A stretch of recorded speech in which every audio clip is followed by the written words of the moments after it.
हर पीढ़ी पिछली पीढ़ी से अधिक मेहनत कर रही, लोगों की मेहनत बड़ी है। ये पचाना थोड़ा कठिन है, कई लोग लगता है नहीं नहीं पिछली पीढ़ी ज़्यादा मेहनत करती थी। हम माइक दीजिए ज़्यादा को।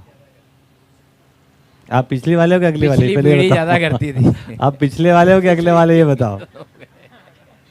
यहाँ तो सब अगली पीढ़ी बैठी है, आप बताओ। हम तो सुबह 4-5 बजे उठते हैं, हमारी पीढ़ी बाद वाली नहीं उठती है 8 बजे से पहले। भाई साहब बुढ़ापा भी कोई चीज़ होता है, नींद नहीं आती है। नहीं, जवानी में भी 4-5 बजे उठ के चले जाते थे, बुढ़ापे से नहीं। मैं जब 27-28 साल 30 साल का था तो मुझे ऐसा लगता था 1 घंटा भी नींद कम हो जाए तो दिन पूरा ऐसा लगता था भारी रहता। अभी कितना भी सोचो तो 4-5 बजे के बाद नींद कोई आ रही है क्या किसी को? फिर भी सोचिए सर, माइक रखिए आपके पास, बताइए आप 4 बजे उठ के 5 बजे उठ के क्या करते हैं? बस तैयार हो गए, दौड़ लगाने चले जाते हैं। बताओ, दौड़ लगाने कितनी सारी जगह में आप दौड़ लगाते हैं? कितनी सारी जगह में दौड़ लगाते हैं आप? 3-4 किलोमीटर। बताओ, इतनी सारी जगह में दौड़ लगाते हैं तो इनकी मेहनत कम है। अब आज के बच्चे हैं ना 3 इंच बाय 6 इंच 7 इंच में मेहनत कर लेते पूरा दिन निकालते हैं। मेहनत किसकी ज्यादा हो रही है? अरे दादा देखो, जोरदार ताली बजाने के लिए। आज का बालक ज्यादा मेहनत कर रहा है। ये कितना मेहनत देखो तो सी जरा, ऐसा भी तो करता है दिन भर। कोई को देखो तो मोबाइल ऐसा लगा गाड़ी भी चला रहा है, मेहनत कम है क्या? 2 मोबाइल है ना, 1 बाइसिकल, 1 गर्दन, वो भी टेढ़ा, गाड़ी चल रही है, क्लच किधर है, ब्रेक किधर है। लोगों की मेहनत कम है क्या? भाई साहब पहले के ज़माने में बाइयाँ निकल गई, माताएं निकल गई लकड़ी लेने, ठीक है, तो भाई साहब दोपहर बाद आई, क्या काम करके आई? लकड़ी लेके आई। हटाओ तुम्हारी तो क्या है।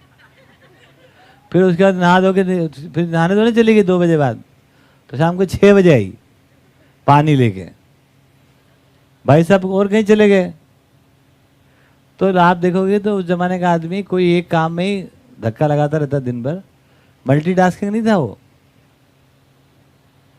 आज का आदमी ज्यादा मेहनती है। सोचो सिंह साहब, आप सोचो, आपको पलंग पे पटक दिया जाए कि उठना नहीं इसमें से, तो ज्यादा मेहनत हो जाएगी आपको? परेशान हो जाएंगे पूरे पलंग। हाँ सोचो, आज की पीढ़ी पड़ी रहती है पलंग पे दिन भर, कितना काम करती हो? आप इस नजरिए से देखो, मेरे नजरिए से, है ना। दुनिया इतनी कम्पिटिटिव हमने बना दी, फ्रस्ट्रेशन इतना बढ़ गया, आशा निराशा हो गई, वो पलंग पे ही मेहनत कर रहे, उठ ही नहीं पा रहे दिन भर, सो नहीं पा रहे, मेहनती ज़्यादा हैं। आज छोटे बच्चों को देखो, है ना, कितना वो मेहनत कर रहे हैं, इस क्लास से उस क्लास, उस क्लास से उस क्लास, इस किताब में से उस किताब में, घंटी बजे टिन टिन टिन टिन, हिंदी चालू, टिन टिन टिन टिन, मैथमेटिक्स आ गया। अब मेहनत कर रहे कि नहीं कर रहे हो? मैथमेटिक्स टिन टिन टिन खत्म हुई नहीं, मैडम ने कुछ पढ़ाया नहीं कि बायोलॉजी आ गया। भाई साहब कितना मेहनत, बहुत मेहनत कर रहे हो। फिर उनको टीचर का मुंह अच्छा नहीं लग रहा है, मेहनत कर रहे क्लास में बैठने की, नहीं लगता उनको मुंह अच्छा, उसका व्यवहार ठीक नहीं लगता है, बड़े मेहनत करते हैं। फिर खिड़की में उसे सुख दिखता रहता है बाहर, वहाँ भी देखना है और इधर भी देखना है, कितना मेहनत है सोचो। तो लोगों की मेहनत और बड़ी है, घटी नहीं है, क्योंकि मानसिक परेशानी बड़ी है। It is direct relationship with the मानसिक परेशानी, पहले भी थी अभी भी है, अब बढ़ गई, क्योंकि आशा निराशा के जितने साइकिल्स हम खाएंगे आपकी लाइफ में, आप 10-12 साल तक पूरे आशान्वित थे, बड़ी कभी कभी निराशा होती थी ना। निराशा का मतलब है कि अब ठीक नहीं हो सकता कुछ, ये निराशा आपकी 12-14 साल के बाद ही होती थी। उसके पहले जो छोटे बच्चे दुखी होते हैं वो इतने निराश नहीं होते, उनको उधर साइड टॉफी दिखाओ तो वो देखने लग जाते हैं, तो चलो वापस आशा रहती है। वो परेशान होते हैं थोड़ी देर के लिए, लेकिन निराश नहीं होते। जैसे जैसे उम्र बढ़ती है निराशा बढ़ती जाती है, और आशा निराशा के जितने झकोले खाए आपने, अब वो पीढ़ी दर पीढ़ी बढ़ते जा रहे हैं। उसके कारण जो है वो लोगों में, है ना, लोग उससे स्ट्रगल कर रहे हैं, बाहर निकलने की कोशिश कर रहे हैं, और उससे बाहर निकलने की कोशिश में लोग बहुत मेहनत कर रहे हैं। आज महिलाएं भी सब काम कर रही हैं, है ना, ऑफिस जा रही हैं, नौकरी कर रही हैं, है ना, आते समय सब्जी भी लेके आ रही हैं, जाते समय बच्चों को छोड़ते जा रही हैं, लौटते समय गैस की टंकी भी ले आ रही हैं। भाई साहब लोग भी बहुत मेहनत कर रहे हैं, सुबह उठ रहे हैं, चाय पी रहे हैं, अखबार टटोल रहे हैं, पढ़े जा रहे हैं, पता नहीं इंटरनेशनल नेशनल खबरें, पूरे देश की पूरे विदेश की चिंता है उनको। हाँ, अर्थ समिट में क्या हुआ, यूक्रेन में क्या हुआ, कितने मरे कितने गड़े, ऐश्वर्या राय कौन से पायदान पे पहुंच गई, है ना, ये इतने सब मुद्दों पर वो भी जूझ रहे हैं, नहीं जूझ रहे हैं। फिर ऑफिस भी जाना है, फिर चाय भी नहीं मिल रही दोबारा, है। राहुल गांधी की चिंता हो रही, मोदी जी की चिंता कर रहे हैं, सबकी चिंता कर ही रहे। तो मेहनत बड़ी है, लोगों का स्पीड बढ़ा है, लोगों की मल्टीटास्किंग लोग हो गए हैं, हाँ या ना? कितने लोग मेरी इस बात से सहमत है? हाथ ऊंचा करो। वेरी गुड, जोरदार ताली आप सबके लिए, बहुत बढ़िया। इसका मतलब ये कलंक आपसे छूट गया कि आप निकम्मे हो। इस कलंक से बाहर आओ। आज का मानव, आदि मानव जंगली आदमी से ज्यादा मेहनती है, ज्यादा, है ना, मल्टीटास्किंग बोलते हैं। मल्टीटास्किंग समझ रहे हैं, एक समय में बहुत सारे काम करता है, क्योंकि टेक्नोलॉजिकल सपोर्ट आ गया उसको, प्रोडक्टिव हो गया वो। बात समझे आप? इफिशिएंट हुआ है। और इसीलिए हुआ कि जंगल में जो रहकर आदमी ने दिक्कत उठाई थी, उसने कुछ कंट्रीब्यूट किया सोसाइटी में, और उसके बाद जो लोग आए आगे, है ना, कबीला युग आया, उसमें जो कुछ मेहनत उठाई और उसमें से कुछ निकल गया, उसने वो एनरिच किया सोसाइटी को, और फिर वो गांव युग आ गया, गांव से शहर, शहर से हम इस प्रकार की जितनी भी एजेस की हम बात करेंगे ना, उन सब में पीछे के आदमी की मेहनत के कारण ही आगे का आदमी आराम पाता जा रहा है। तो यदि आप ज्यादा मेहनती हो गए हो तो उसके लिए किसको धन्यवाद? तो मेरा ऐसा मानना है कि आप सब लोग अभी इस बात को धन्यवाद करोगे अपने मन में कि ये बात सच है कि आज मल्टीटास्किंग इसलिए आप हो गए क्योंकि आपके घर में नल आता है, आपको पानी लेना नदी पे नहीं जाना पड़ता। अगर आज जाना होता तो नदियाँ नहीं मिलती तो कहाँ जाते आप, है ना? लोग तो शाम तक पानी ले आते थे, अब वो संभव नहीं है, हैं? तो ये सब सुविधाएं, ये सब हमारी जिंदगी में सहूलतें हैं, और ये सब बड़ी हैं तो हम यहाँ बैठ के सोच पा रहे हैं। आपके घर में ताला लगा के आए हो क्योंकि वहाँ दरवाजे का डिजाइन हो चुका है, जब तक सोसाइटी में ताले लगाने का डिजाइन हो गया है, सीसीटीवी लगा दिए गए हैं, कोई ना कोई सिस्टम है जो थोड़ा बहुत सपोर्ट करता है आपको, है ना? जिस अर्थ में करता है उतनी बात करेंगे हम, अधिमूल्यन किसी का नहीं करेंगे और अवमूल्यन भी नहीं करेंगे, जो सच्चाई है वो बता रहे हैं। तो आप दरवाजे में ताला लगा के आ गए हो, यहाँ तो बैठे हो, नहीं तो आपका सारा सामान कोई या तो कुत्ता ले जाता है या कोई और ले जाता है ना। तो टेक्नोलॉजी इतनी विकसित हुई जिसके कारण आप और हम लोग यहाँ बैठ के आप बात कर पा रहे हैं। तो वो सब भी आसान हुआ है हमारे लिए, कब? जब पीछे के लोगों ने ज़्यादा हमको करके दिया। तो पीछे ने जो मेहनत की रहती है उससे हमारी ज़िंदगी में सहूलत होती है, उससे हम लोग और अधिक सोच पाते हैं और अधिक मल्टीटास्किंग हो पाते हैं, और हम आज जीवन जैसे मुद्दों को सोचने के लिए अपने आप को तैयार कर पा रहे हैं, क्योंकि खाना पीना, रहना, कपड़ा लत्ता, घर मकान, ये सुरक्षित एक हद तक हम कर पाए। हाँ या ना? हाँ या ना? तो उन सभी लोगों का धन्यवाद है। कहाँ से धन्यवाद है? जंगल युग से। जंगल युग में जानवरों से आदमी पैदा हुआ, और सोचो उसका पहला अभिभावक जानवर थे, तो कितनी स्ट्रगल उसने उठाई हुई। वो तो जानवर, उसको तभी लगे कि मैं जानवर तो नहीं हूँ, लेकिन क्या हूँ नहीं पता चल रहा है, और पैदा जानवरों से हुए हैं। और हमारे पहला पेरेंट जो है हमारा कौन है? जानवर, है ना? वहाँ अगर अवस्था के रूप में बात करें तो उस प्रकार देखेंगे तो वहाँ से जो स्ट्रगल चालू हुई आदमी की, सर्वाइवल की स्ट्रगल थी, फिर तमाम स्ट्रगल को देखते देखते देखते, है ना, यहाँ तक हम पहुँचे हैं। रहने, खाने, कपड़े लत्ते, मकान, ये सबको हम बहुत सुविधाजनक बना पाए हैं। तब जाकर शरीर वाले मुद्दों पर बहुत सारा काम हम कर लिए हैं, तब जाकर हम जीवन जैसे मुद्दों पर अब सोचने के लिए तैयार हो रहे हैं। अब मानव चेतना का समय पूरी मानव धरती पर आने का हो गया, क्योंकि अब सब लोग इसके लिए सोचने के लिए अनुकूल हो गए। आप यहाँ बैठे हैं, इतनी गर्मी का मौसम, पीक गर्मी है ना, मई का महीना, ये जो मालवा प्रांत अंचल, इसमें काफ़ी धूप तेज होती है, एकदम सेकने जैसी होती है, सिकाई होती है। आप तो भी आप बैठे हैं, आप बात कर पा रहे हैं, क्योंकि बहुत सारी टेक्नोलॉजी आपको सपोर्ट कर रही है, चाहे वो पंखा हो, कूलर हो, चाहे ना सोलर पैनल लगी हो, चाहे जो भी सिस्टम है, जितना आप हम लोग अफोर्ड कर पा रहे हैं वो तकनीकी सहयोग हमको मिला ही हुआ है। तो हम मल्टीटास्किंग हो पा रहे हैं, हम खाना भी बना खिला रहे हैं आपको, आपके घर भी बना के दे रहे हैं, आपको ठीक ठाक करके दे रहे हैं, आपको सुना भी रहे हैं, आप भी सुन भी रहे हैं, समझने को भी तैयार हो रहे हैं, अपने घर बार की चिंता भी कर रहे हैं, मल्टीटास्किंग हो गए हम लोग। ये बात ठीक है। तो पिछली पीढ़ी से अगली पीढ़ी आगे ही रहती है, ये सिद्धांत ही है,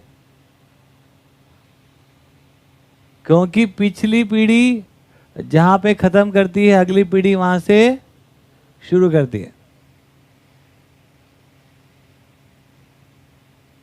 तो अगली पीढ़ी के लिए जो आपको चिंता हो रही है, उसको थोड़ी देर के लिए विराम दे दीजिए,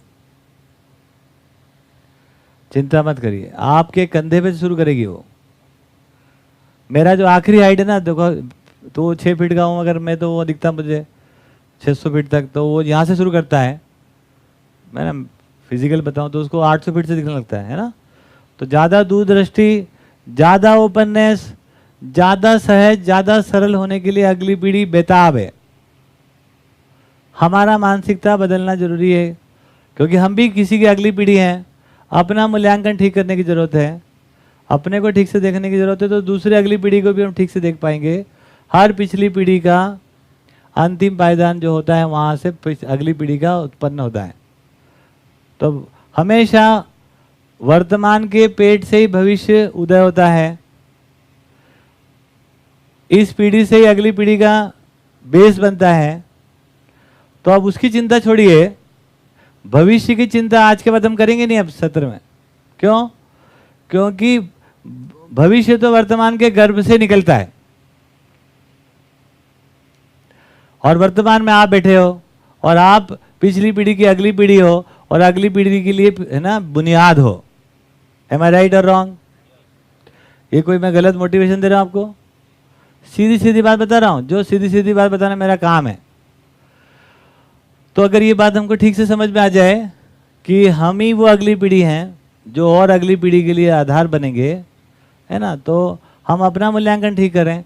हम ही वर्तमान में हैं, हमारे पेट में से ही, गर्भ में से ही भविष्य की उत्पत्ति होती है। आज हम कैसा जिएंगे कल उस पर डिपेंड करेगा। यदि आज मैं ठीक से बात करूंगा, जेन्युइन बात करूंगा, समझ के बात करूंगा, और जिम्मेदारी से बात करूंगा, और आप जिम्मेदारी से सुनेंगे, और जहाँ पर आपको समझ में आया वहाँ पर भी बताएंगे समझ में आया, और जो चीज़ आपको समझ में नहीं आई वो भी आप पूछेंगे, उस पर फिर से हम चर्चा करेंगे। तो अगर आज आप और हम दोनों अपनी अपनी ठीक जिम्मेदारी का निर्वाह करेंगे, तो कल का दिन कैसा होगा? कैसा होगा? जोरदार ताली। कल का दिन बढ़िया होगा अपने आप। कल का दिन ठीक करना है, या आज इस समय में हमको सदुपयोग करना है? क्या करना है? तो दो बात खत्म हो गई। आज एकदम दिमाग से निकाल दो, एकदम रिलैक्स। क्या रिलैक्स? भविष्य की चिंता अगर है भी, उसका हल है वर्तमान का सदुपयोग। वर्तमान ही आपके पास है, वर्तमान का सदुपयोग। इसमें कोई मैंने बहुत बड़ी ज्ञान की बात कर दी, लेकिन हमारा एक देखने का तरीका है। यदि उसको हम सेट कर लेते हैं तो आगे बात बन जाती है। दूसरा बच्चा, अगली पीढ़ी वो आपसे आगे जाने वाली है, ये निश्चित मानो। और आप कहीं रुक जाओ कि भाई आप तो हमसे नहीं समझने की, श्रीवास्तव साहब थक गए हम तो, अगली पीढ़ी रुकने वाली नहीं है, वो आपको छोड़ के निकल लेके आगे। फिर आप गाली देते रहना कि कोई किसी का नहीं। अरे जीवन एक यात्रा है, थकेले हारों का कार्यक्रम थोड़ी नहीं है।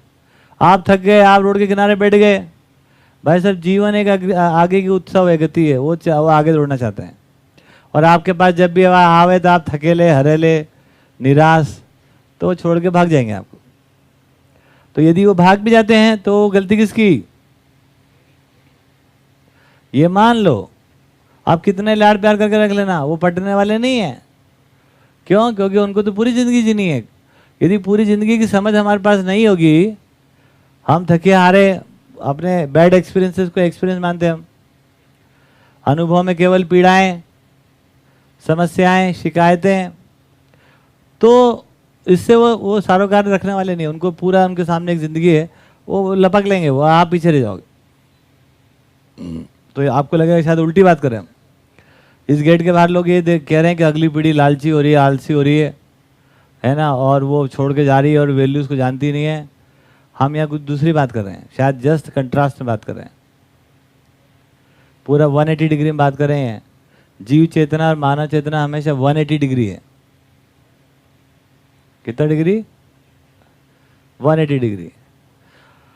तो अगली पीढ़ी एक खुशहाल जिंदगी, एक भरपूर जिंदगी जीना चाहती है, मजबूरी में वो कोई काम नहीं करना चाहते। और अगर हमारे पास जिंदगी का एक्सपीरियंस के रूप में केवल मजबूरियां हैं, वैल्यूज के नाम पर केवल समझौते हैं, है ना, और समझ के नाम पर केवल हमारा, है ना, मान्यताएं हैं, और व्यवहार के नाम पर केवल हमारी रूढ़ियां हैं, समझ गए, और भविष्य को लेकर केवल चिंताएं हैं, और खतरों से हम डरे हुए हैं। भाई साहब, ऐसे सभी पीढ़ियों को आगे आने वाली पीढ़ी नमस्कार करके निकल लेती है। वो ऐसे थकेले निराश लोगों के साथ जीना नहीं चाहती है। इसमें गलती उनकी है क्या? कमी किसमें है? बालक कम पढ़ते हैं या टीचर अभिभावक कम पढ़ते हैं?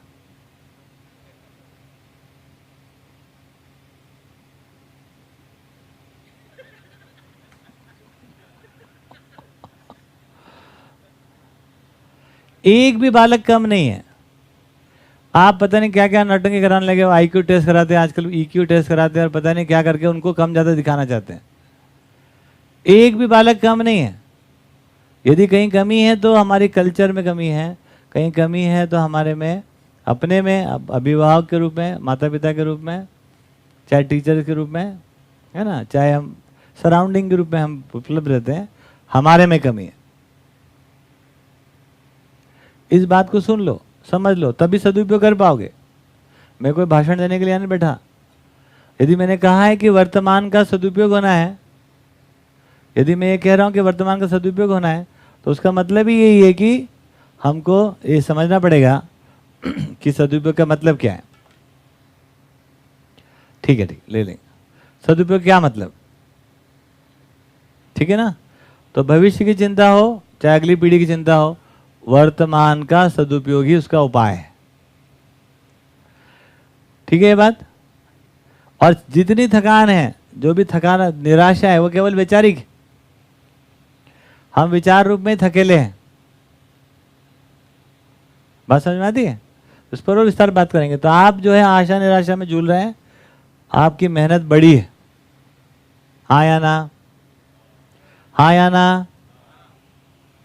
आवाज नहीं आ रही है? हाँ या ना? हाँ, वेरी गुड।